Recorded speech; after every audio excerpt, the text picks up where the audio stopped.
خواتین و حضرات، ہماری آج کی تقریب کے تیسرے مقرر جناب فدا علی اسار صاحب ہیں۔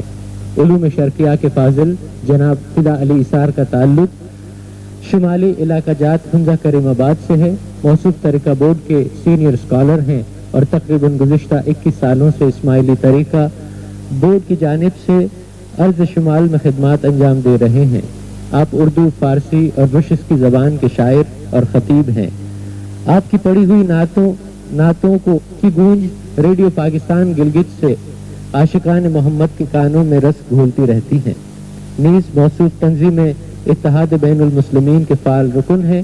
وحدت امت اسلامی اور علاقے کے دیگر مسائل پر ریڈیو پاکستان گلگت سے آپ کے مختلف لیکچرز علاقے کی مجموعی ذہنی ترقی میں اپنا مؤثر کردار ادا کرتے رہے ہیں۔ خواتین و حضرات، تشریف لاتے ہیں جناب فدا علی اسار صاحب، جو محسن انسانیت کے موضوع پر ہم سے مخاطب ہوں گے۔ جناب فدا علی اسار صاحب۔ اعوذ باللہ من الشیطان الرجیم، بسم اللہ الرحمن الرحیم، الحمد للہ رب العالمین، والصلاة والسلام علی رسولہ الامین وآلہ الطیبین الطاہرین۔ اما بعد، عزت مآب صاحب محفل جناب حکیم محمد سعید صاحب گورنر سندھ، عمائدین جماعت اسماعیلیہ، علماء کرام، دانشوران گرامی، مہمانانوں، حاضرین باتمکین، خواتین و حضرات، السلام علیکم۔ آج کی اس ایمان پرور محفل میں ہماری گفتگو کا محور وہ ذات عالی صفات ہے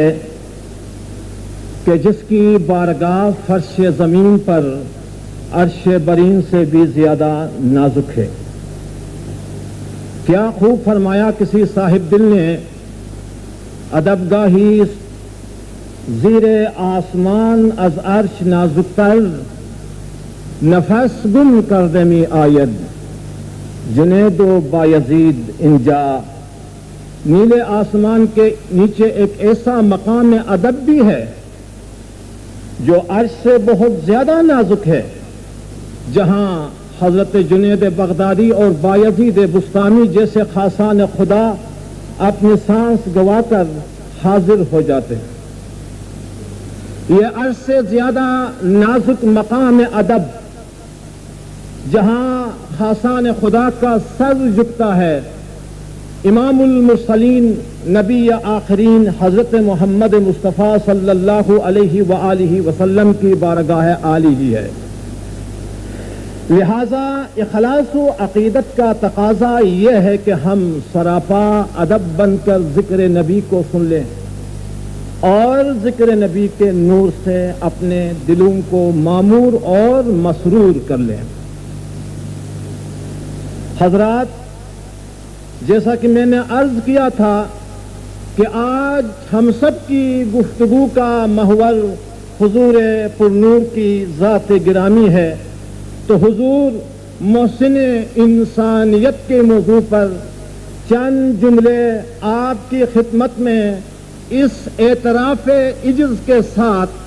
حاصل کر رہا ہوں۔ جیسا کہ فرمایا گیا ہے، لائق نبوت قطرب اما بردن، خارو خسو خاشاک بے گلستان بردن، لیکن چکنم عادت موران باشد پائے ملخ پیش سلیمان بردن۔ زیب تو نہیں دیتا ہے کہ دریائے عمان کو ایک قطرے کا تحفہ پیش کیا جائے، یا پھولوں کے باغ کو کانٹوں اور گھاس پھوس کا ہدیہ پیش کیا جائے، لیکن کیا کروں، حضرت سلیمان علیہ السلام کی بارگاہ میں ایک تیری دل کا ٹانگ پیش کرنا چونٹیوں کی عادت سی رہی ہے۔ آپ میرے ساتھ اتفاق کریں گے کہ حضور پرنور کی ذات گرامی کے حوالے سے میری گفتگو بارگاہ سلیمانی میں پائے ملخ پیش کرنے کے مترادف ہے، گر قبول افتد زہی عز و شرف۔ حضرات، اس حقیقت سے کون انکار کر سکتا ہے کہ نبی کریم صلی اللہ علیہ وآلہ وسلم اپنی ذات و صفات میں الہی ہدایت کا وہ تابندہ سورج ہے جس کی حیات بخش شعاؤں اور اداؤں سے اس معمورہ عالم کا ذرہ ذرہ روشن ہے، اور ہم تو اسی آفتاب ہدایت کے غلام ہیں۔ جب ہماری گفتگو کی نسبت ہی اسی آفتاب ہدایت سے ہو تو ہماری ساری گفتگو رشک آفتاب بن جاتی ہے۔ کسی نے کیا خوب کہا، نشبم نشب پرستم کے حدیث خواب گویم، نشبم نشب پرستم کے حدیث خواب گویم، چو غلام آفتابم ہم از آفتاب گویم۔ رات خون میں رات کی پرستش کرنے والا کہ آپ کو خواب کی باتیں بتاؤں، جب میں آفتاب ہدایت کا غلام ہوں تو میری ساری گفتگو اسی آفتاب ہدایت سے متعلق ہوگی۔ حاضرین باتمکین، یہ اسی آفتاب ہدایت کے ظہور و طلوع کا کرشمہ تھا کہ انسانی دنیا سے جبر و استبداد اور کفر و ضلالت کی تاریکیاں چھٹنے لگی، اور مدتوں سے اصنام پرستی کا خوگر انسان اسی آفتاب ہدایت کے فیضان سے معرفت حق کی گم کردہ منزل کو پانے اور اپنے کھوئے ہوئے روحانی اور اخلاقی اقدار کو پھر سے حاصل کرنے میں کامیاب ہو گیا۔ یہ اسی آفتاب یعنی نبی کریم کی پر اثر دعوت و تبلیغ کا نتیجہ تھا کہ دنیائے عرب کے بادیہ نشین قبائل جو زیور تمدن اور لباس شائستگی سے عاری تھے، آن واحد میں پرچم توحید کے سائے میں یکجا ہو گئے، اور آپ ہی کے فیضان صحبت سے یہ شدید نسلی اور قبائلی عصبیت کے شکار قبائل باہم ایسے شیر و شکر ہو گئے کہ انہوں نے نسلی امتیاز کے بتوں کو پاش پاش کر کے اقوام عالم کو وحدت انسانی کی طرف دعوت عام دی۔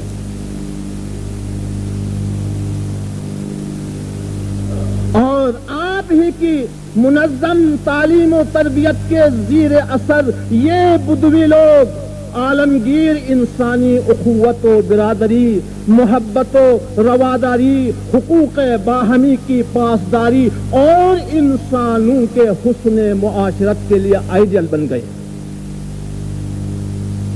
نبی کریم صلی اللہ علیہ وآلہ وسلم کی پاکیزہ زندگی کے مطالعے سے ہر ذہین اور فہیم انسان پہ پہنچتا ہے کہ آپ کی ذات گرامی وَإِنَّكَ لَعَلَىٰ خُلُقٍ عظیم، یعنی آپ اخلاق کے سب سے عظیم مرتبے، آپ کی تحقیصاری کسی کلامی نرم مزاجی کے عالم کہ لوگ پروانوں کی طرح آپ کی شمع گفتگو کے گردا گرد پر مار رہے تھے، جس کی وضاحت قرآن کریم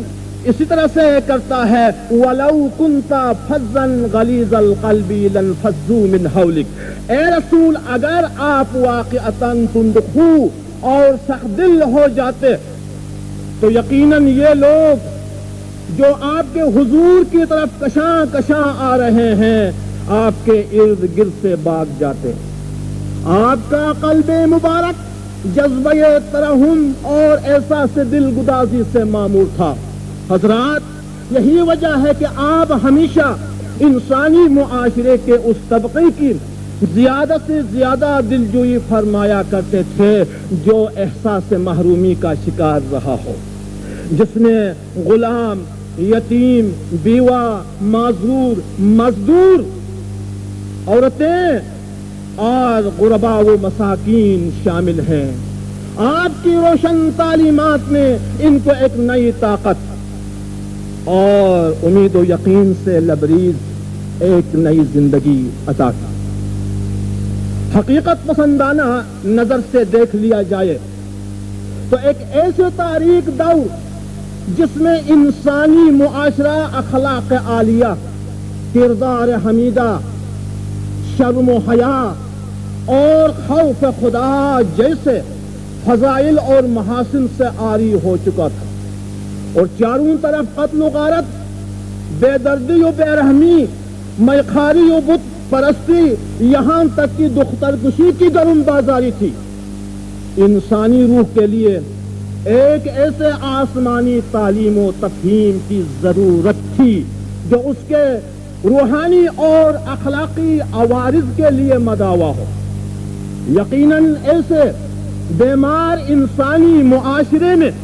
قرآن مجید جیسے نسخہ آسمانی کے ساتھ آپ کا ظہور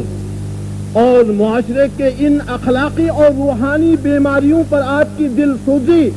اور اس کے مداوا کے لیے آپ کی روشن تعلیمات یقیناً خدا جلیل و کریم کی جانب سے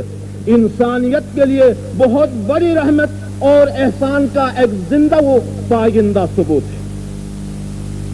جس کی عکاسی قرآن حکیم کی یہ آیت کر رہی ہے، وَكُنْتُمْ عَلَى شَفَا حُفْرَةٍ مِّنَ النَّارِ فَأَنْقَذَكُم مِّنْهَا، اور تم تو آگ کے گڑھے کے کنارے پر کھڑے تھے، بس اس نے تمہیں اس سے بچا لیا۔ كَذَلِكَ يُبَيِّنُ اللَّهُ لَكُمْ آيَاتِهِ لَعَلَّكُمْ تَهْتَدُونَ۔ اس کی طرح اللہ اپنی آیات بیان کرتا رہتا ہے تاکہ تم ہدایت یافتہ ہو جاؤ۔ یعنی اللہ تعالی کی طرف سے ان معاشرتی اور اخلاقی تباہ کاریوں کے اس گرداب سے انسانیت کو بچانے کا انتظام آپ حضور صلی اللہ علیہ وآلہ وسلم کے ذریعے سے فرمایا۔ اسی لیے تو سرور کائنات صلی اللہ علیہ وآلہ وسلم نے فرمایا، انما انا رحمت مہدات، یقیناً انسانیت کے نام میں خدائے واحد کی جانب سے بھیجا ہوا تحفہ رحمت۔ محسن انسانیت کے ناطے آپ کی روشن تعلیمات اور آپ کی دعوت و تبلیغ کا مدعا یہ تھا کہ خدا کی زمین پر خدا کا کوئی بندہ نہ بھوکا رہے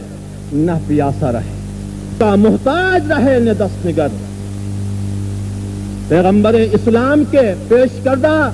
نظام حیات کی عکاسی شاعر مشرق حکیم امت حضرت علامہ اقبال علیہ الرحمہ اس طرح سے کرتے ہیں، نے بے بازاران زبی کاراں خروش، نے صداہائے گدایان درد گوش۔ یعنی پیغمبر اسلام کا پیش کردہ نظام حیات کا اگر جامع تعریف کیا جائے تو یہ ہے کہ بازاروں میں بیکار لوگوں کا شور و غل نہ ہو، اور نہ مانگنے والے یعنی بھیک مانگنے والوں کی آوازیں کان دکھانے کا ذریعہ بنے۔ کس نہ باشد در جہاں محتاج خیس، مانیے شرع مبین این است بس۔ نیک کام کا محی ہوا ہے، یہی آپ کی باسط کی غایت یہی بتاتا ہے۔ ارشاد ہوتا ہے، لقد جاءکم رسول من انفسکم عزیز علیہ ما عنتم حریص علیکم بالمؤمنین رؤوف الرحیم۔ تحقیق تمہارے درمیان تم ہی میں سے ایک رسول آیا ہے، تمہارا تکلیف اٹھانا اس پر شاق گزرتا ہے اور تمہاری بلائی کا بڑا خواہش مند ہے، مومنوں پر بڑا شفیق اور نہایت مہربان ہے۔ حضرات محترم، قرآن کا یہ ارشاد کہ تمہارا رسول تمہاری بلائی کا بڑا خواہش مند اور تمہارا تکلیف اٹھانا اس سے دیکھا نہیں جاتا ہے، اس بات کی غمازی کرتا ہے کہ آپ پورے انسانیت کے بہی خواد ہیں، اور اسی معنی میں آپ محسن انسانیت ہیں کہ آپ اپنی روشن تعلیمات اور اپنے بیدار کردار و عمل کے ذریعے انسانیت کی سربلندی اور آخرت کے فوز و فلاح کے راستوں کو متعین کر دیا۔ بے مصطفیٰ برساں خویش را کے دین ہم اس، اگر بے اون رسیدی تمام بول حدیث۔ فرمایا شاعر نے اپنے آپ کو سیرت مصطفیٰ سے ہم آہنگ کرو، یہی دین کا جامع مقصود ہے۔ اگر سیرت مصطفی سے آپ اپنے آپ کو ہم آہنگ نہیں کر لیں گے تو یوں سمجھ لینا کہ یہ دین اسلام نہیں، یہ تو بولہبی کا انداز ہے۔ حضرات محترم، آخر میں کیونکہ اس سنجیدہ اور فہمیدہ اجتماع کے اندر ملک کے مایہ ناز مفکرین بھی ہیں، دانشور بھی ہیں، اسلام کے لیے بے پناہ محبت رکھنے والے بھی ہیں، آج کی یہ محفل ہمیں دعوت فکر دیتی ہے کہ ہم بحیثیت مسلمان سوچیں، اپنے ضمیروں کو ٹٹولیں، اپنے گریبانوں میں جھانکیں اور اپنی زندگیوں کا جائزہ لیں کہ آج ہماری زندگیاں کہاں تک سیرت مصطفی سے روشنی حاصل کر رہی ہیں۔ وقت کا تقاضا یہ ہے کہ ہم اپنے اندر اسلامی حمیت کی وہ لافانی روح بیدار کریں جس نے ربع مسکون میں عدل و انصاف کے ساتھ حکمرانی کا حق ادا کیا تھا، جس نے صدیوں تک یورپ کے تاریخ سینوں میں علم و حکمت کی شمعیں روشن کی تھی، جس نے قاہرہ، بغداد اور قرطبہ جیسے گوہرہائے علم و حکمت کو بسایا تھا، جس نے الکندی، البیرونی، الفارابی، ابن حسم اور ان جیسے ہزاروں مایہ ناز فرزندان اسلام کو پیدا کیا تھا۔ ہم ان کے وجود پر ناز تو کرتے ہیں، فخر تو کرتے ہیں، لیکن سوچا کبھی ہم نے نہیں کہ ہم اپنی زندگیوں کو ان کی زندگیوں کا رنگ دیں۔ لہذا یہ ایک سوالیہ نشان ہے کہ آج الحمدللہ 1 ارب مسلمان دنیا میں موجود ہیں، اسلامی عبادات و فرائض پر باقاعدگی سے عمل ہو رہا ہے، لیکن قرآن نے جو وحدت کی تعلیم دی تھی وہ کہاں تک اس پر ہم عمل کر رہے ہیں، اور ہم اپنی انفرادی، ملی اور اجتماعی زندگیوں کو اسلام کے روح سے آیا ہم آہنگ کیے ہوئے ہیں یا نہیں۔ آج کی اس مادیت کے دور میں اپنے اندر چاہیے کہ ہم پیغمبر اسلام کے سیرت کے ان نمونوں کو پیدا کریں۔ اگر محتاج کی دستگیری کرنا ہے تو صرف بات تک نہیں، اگر بیمار کی بات کرتے ہیں تو صرف بات کی حد تک نہیں، یہ سب سیرت کے وہ نمونے ہیں۔ جب تک ہم اپنی عملی زندگیوں میں ان سیرت کے نمونوں کو اپنائیں گے نہیں تو ہم خدا کے سامنے بھی، پیغمبر کے سامنے بھی جواب دہ ہوں گے۔ میں نے آپ کا بڑا وقت لیا، لیکن لذیذ بود حکایت دراز تر گفتم۔ حضرات محترم، میں آپ سب کا بہت بہت شکریہ ادا کرتا ہوں کہ بڑی توجہ سے میری گزارشات آپ نے سن لی۔ والسلام علیکم ورحمۃ اللہ وبرکاتہ۔ محمد کی غلامی جس کو حاصل ہے زمانے میں، سکھاتا وہ سکندر کو بھی ہے انداز سلطانی۔ ہمیں اپنے اسلاف کی کامیابیوں پر اور ان کے وجود پر ناز تو ہے، لیکن سوچنا ہے کہ ہم اپنی زندگیوں کو کس طرح ان کی زندگی کا رنگ دیں۔ ہمیں اپنی انفرادی، ملی اور اجتماعی زندگی کو اسلامی تعلیمات سے ہم آہنگ کرنے کی ضرورت ہے۔ یہ تھے تنظیم اتحاد بین المسلمین کے فعال رکن جناب فدا علی ایسار صاحب۔ معزز خواتین